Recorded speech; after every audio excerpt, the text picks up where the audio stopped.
Hello, everyone, and welcome to another episode of Autism Stories. I'm your host, Doug Bletcher, the founder of Autism Personal Coach. Autistic people are the true experts of the autistic experience, and Autism Stories is where we interview autistic people to learn from their diverse stories, experiences, and get their insights. If you'd like to be notified about each week's episode of Autism Stories, we suggest you subscribe on your favorite podcast listening platform. On today's episode, Dr. Sam Ray joins us to discuss her creation of the Autistic Burnout Recovery Framework. We hope you enjoy today's conversation. Dr. Sam, thanks so much for joining me here on Autism Stories. Hi, Doug. Nice to be here with you. Thank you for having me. Absolutely. And I'd love to kind of start off our conversation by learning, where does your story in the autistic community begin? Oh, wow. That is a whirlwind of a story. So I am late diagnosed. I was diagnosed in 2022, at the end of 2022-ish, around that time. And so it's been 3 years now? Yeah, coming up on 3 years. And since then, I've just been learning about how autism shows up for me and the different type of accommodations that I need. I made a video on TikTok talking about like the cycle of being late diagnosed and how you go through so much grief because you realize all the ways that you needed accommodations, but you weren't provided those. And so you go back and you're like, wow, if I only knew what I know now, I wouldn't have been so hard on myself, or I could have asked for what I needed. And so it's been a journey. Very, very interesting. But 3 years after that, I feel very I want to say grounded in who I am. And I'm still learning myself. I don't think that journey ever stops for any one of us. But at least now I have the language and the understanding of how my brain functions. So it's been affirming. And I love how you talked about how autism shows up for me, because I think we're such a diverse community of autistic people, and how your autism shows up for you is going to be different versus me versus different than any other autistic person, even though we all have a lot of things in common. Yep, exactly. I've read where you wrote that when systems fail, you design and automate better ones for people who refuse to burn out. What might be some signs that a system is failing? The telltale sign is when people are overfunctioning, and that looks like being exhausted and taking a break, but still coming back exhausted. And those are the symptoms of burnout. And so in my time in researching autistic burnout, I realized that autistic burnout, though it impacts folks who are autistic on a physical and psychological level more intensely than allistic people, the phases, which is part of my framework, which we'll talk about in a second, the phases are the same. It's just the level of impact and how it changes our lives and our environments is what differs. Emotional numbness, resentment, shame, high turnover rate, if we're talking about in a corporate setting, miscommunication, you can just tell that something is off and things aren't running as smoothly. And then if the system isn't accessible, so there are some people who are aware of things, but then others aren't, and folks feel like they can't show up to perform their duties, either because of burnout, like I said, or because they're just unclear, or they feel psychologically unsafe to do so. And so that signifies that the structural design of the organization and the operations of the organization posits burnout as a personal flaw rather than looking at the actual systems and processes in place that created the environment in the first place. In thinking about systems failing, you're the creator of the Autistic Burnout Framework. When you think about the Autistic Burnout Framework, what do you think are some of the unique aspects of what you provide? In trying to recover from autistic burnout myself, I created this 5-phase framework that uses an intersectional lens because, as I was saying earlier, autism shows up for me quite differently than a lot of other people because we're different human beings with different lived experiences. And so I use an intersectional lens. And what that means is I look at what I need as a Black person, as a woman, and then being neurodivergent and how my brain processes things. So my specific like cocktail of executive dysfunction, like what that looks like for me, and I created the framework to align with and adjust based on those specific things. And it's not just um, identities in the sense of like how we look, but also like socioeconomic status, if we're caregivers, that type of thing, because that also impacts how we navigate burnout and the type of support and recovery we need. And so, what makes this so unique is that intersectional lens. And then also, it's easy. It's easy to understand. And the reason why I had to come up with it is because when I first realized I was navigating autistic burnout, I kept hearing that we needed to unmask to recover from autistic burnout. And I'm like, well, as a Black woman, I can't just unmask because that isn't safe for me in every environment. So, what do I do? And like some people are like, well, you just need to sleep and do nothing. For someone who used to be conditioned to overfunction and be very high performing and overachieving, that didn't resonate with me either. I didn't know what that meant and what that looked like in real time. And so I realized that there are different stages of what burnout looks like based on your support needs and based on the intensity of burnout. So, how long you've been experiencing burnout. And so, I can just tell you the phases really quickly. The first is pre burnout, the next is stage one. So, it doesn't increase in intensity. It actually starts with the highest level and goes down. So, stage one means that you're like what I call like in critical condition. You have the bare minimum amount of energy to do anything. And so telling someone like that to unmask, that doesn't make sense because they don't have the energy to even brush their teeth. So unmasking actually takes a lot of work and you have to be intentional. You lose your traditional support system because if people can't support you as you unmask, because when you unmask, you change, then you're like isolated. So it takes a lot more than how people like talk about it. And then stage two, you're like slowly coming out of stage one, but you still can't do the things you normally could. Stage three, you can do the things you normally could, but you have to have a very solid routine and a healthy balance so that you don't go back to stage one. And stage four is what I call being out of autistic burnout, but you're like a new person. Because once you navigate autistic burnout, your whole being changes. You have to restructure your life, your routine, how you show up. And there is no quote unquote going back. You don't go back to who you were. It's sort of like when people have children after delivery, you're just a new person. Like there's no going back. There may be remnants of your previous self, but there's no going back. So those are the stages. And just to summarize it and repeat everything, the intersectional lens and the very actionable ways to get support and navigate through the different phases is what makes it very practical and accessible based on your support needs. Whenever I see frameworks relating to autism or support services, if there's not some sort of connection to intersectionality or an intersectional lens, I am very skeptical because I do not think we can understand autism or our autistic experiences without intersectionality. I agree, Doug. Talking about autistic burnout, we all need a break sometime. Mhm. So whether it's days, weeks, or even months. So I mentioned this as you took a career break in 2024. So I'm really fascinated. Like, what did you feel like you learned or maybe unlearned from this experience? Oh my gosh.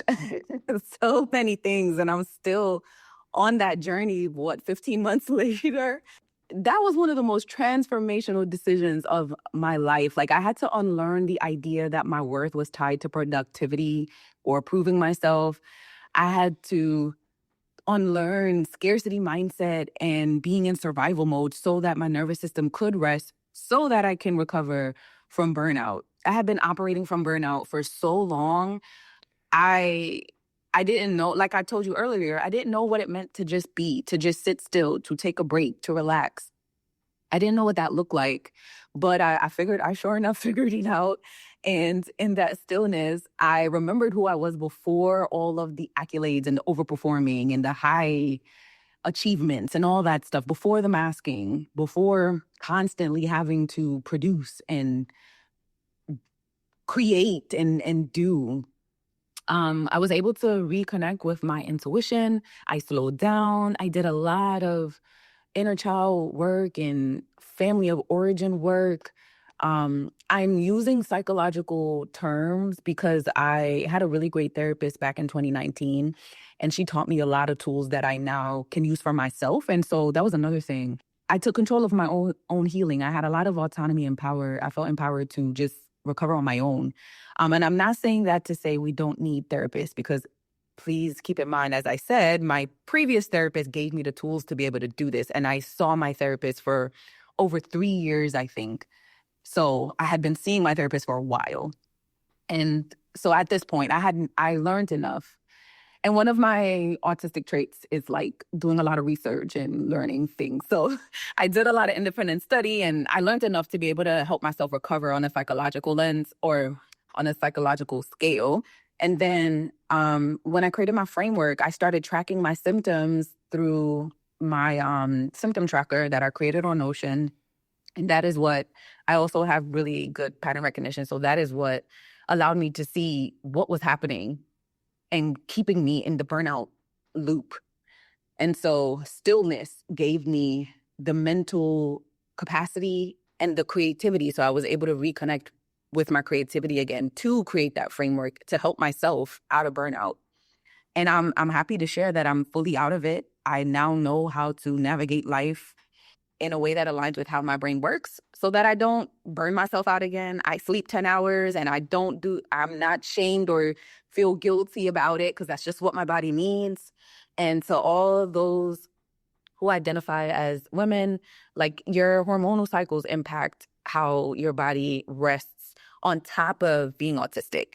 I just saw a video the other day about how synaptic pruning in autistic brains doesn't happen at the rate for allistic brains. And that means that we're like storing and retaining so much more information, which is why we may be tired so often just for existing. And it also is why we can hyperfixate. So just learning all of those things, it just helped me to reset and just come back home to myself, which is what influenced this pivot in my business.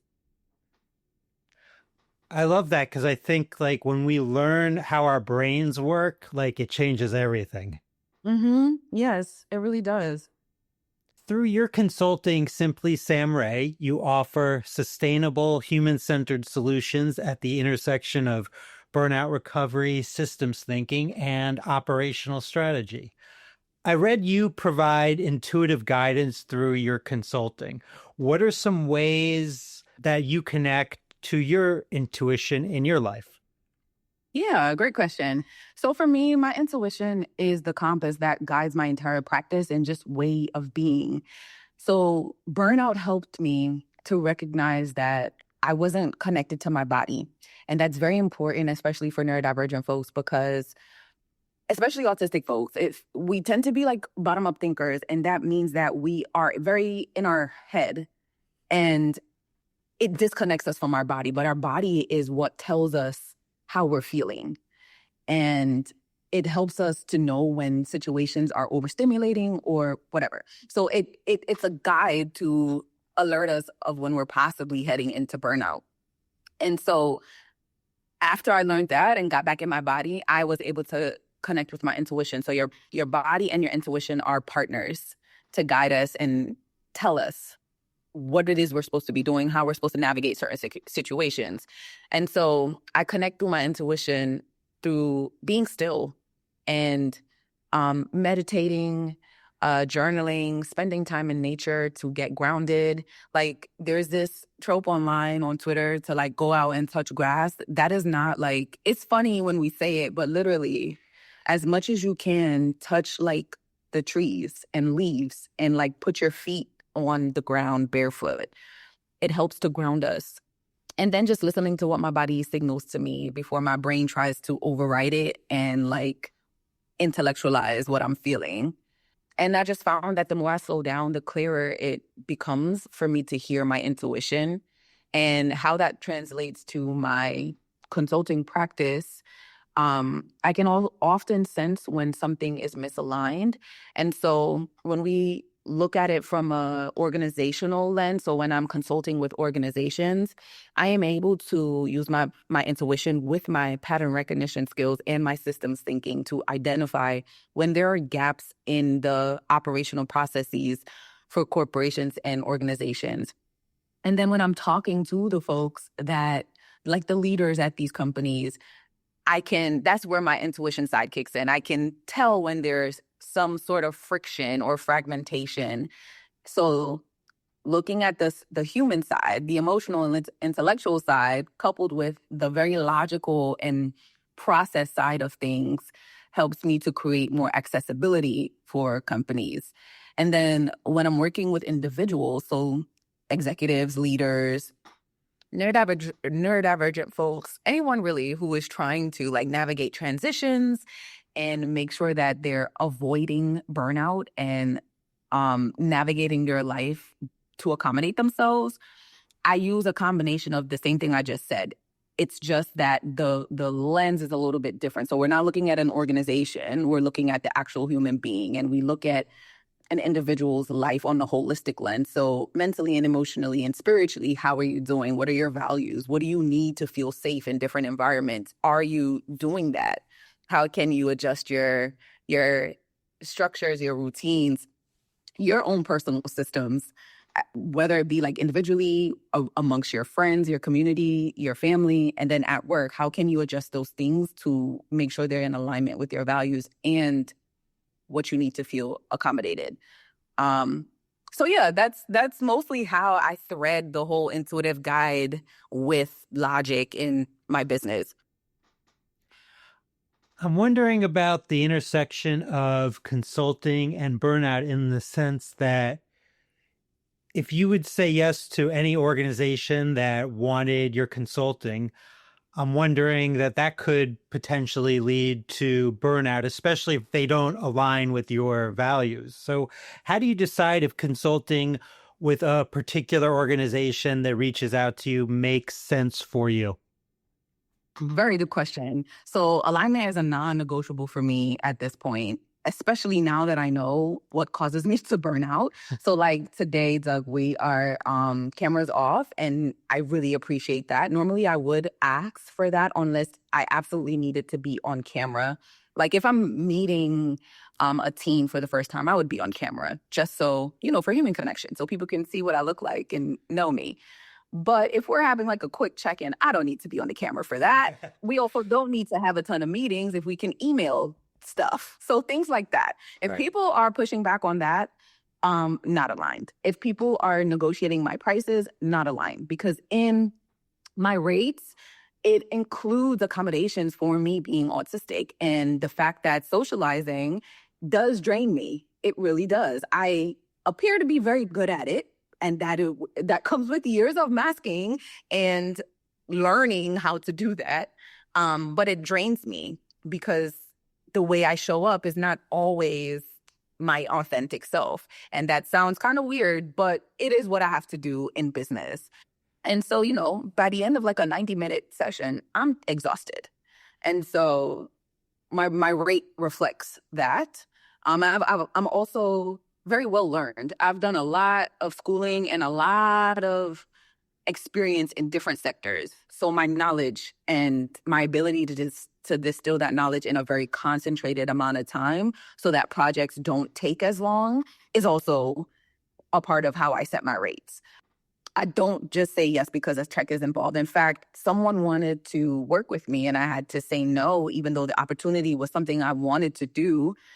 They were trying to undercharge me and say, well, they also work with professors that also have PhDs and they're getting paid less. And I said, well, yes, professors have full-time jobs. This is my practice. They also have benefits through their full-time job. So they can allow, like, this is a side quest for them. This isn't, They can afford to take the lesser amount of pay because they're in a different situation than I am. They're also not talking about being neurodivergent. I am. So like different, you can't compare apples to oranges. And then I also use like energetic check-in. I don't know how to explain this, but it's kind of like an intuitive knowing. I could just feel when things feel aligned. If people are really open to change and when organizations respect lived experiences just as much as they respect credentialing, that feels aligned to me. So those are just some examples. I definitely can relate to the energetic check in. That's something that I do on a daily and oftentimes hourly basis because energy is the number one way that I communicate. Much like you, like I love doing these interviews and meeting amazing people like you, but it's tiring. And afterwards, I'm tired for sure. I can imagine. So Well, Sam, lastly, how can our listeners learn about you beyond this interview? yes, I'm happy to share. So my website is simply samray.com. If you do simply samray.com/links, you'll see all my main like links to different ways to connect with me. And I'm also very active on TikTok. In fact, all of my social media handles are simply Sam Ray. On TikTok, I talk a lot more about like my day-to-day experiences and my journey as I'm growing and learning. So if you're into that, go and follow me there. And I also have a Substack community called Dr. Sam's Inner Circle. And it's for high achieving folks who are tired of doing everything alone and is ready to come back home to themselves. So tap into that intuitive power that we all hold. And then I have a few things coming up. So if you want to stay connected with me, check out simplysamray.com/links and you'll find one way for us to stay connected and you'll be able to hear all of the exciting things I have coming out. Well, Sam, this was a wonderful conversation. Thanks so much for making time to talk with me today. Absolutely, Doug. You had really great questions. Thank you so much. Thank you. That means a lot. Thanks so much to Dr. Sam for the conversation. To learn more about Dr. Sam, please check out the link in the podcast description for this episode. We always love hearing from you and would especially love to hear from you relating to this episode regarding what is the most important to you in avoiding burnout. Did you know Autism Personal Coach provides neurodiversity affirming support by autistics for autistics? We empower autistic adults and teens to be the best version of their authentic selves through customized life coaching and community groups. We also support parents and partners of autistic people by providing insights and guidance to bridge communication gaps and nurture mutual understanding. So please visit autismpersonalcoach.com to begin your experience of judgment-free coaching rooted in empathy, expertise, and respect for autistic identity. Until next time, I'm Doug Bletcher of Autism Personal Coach. Talk to you then.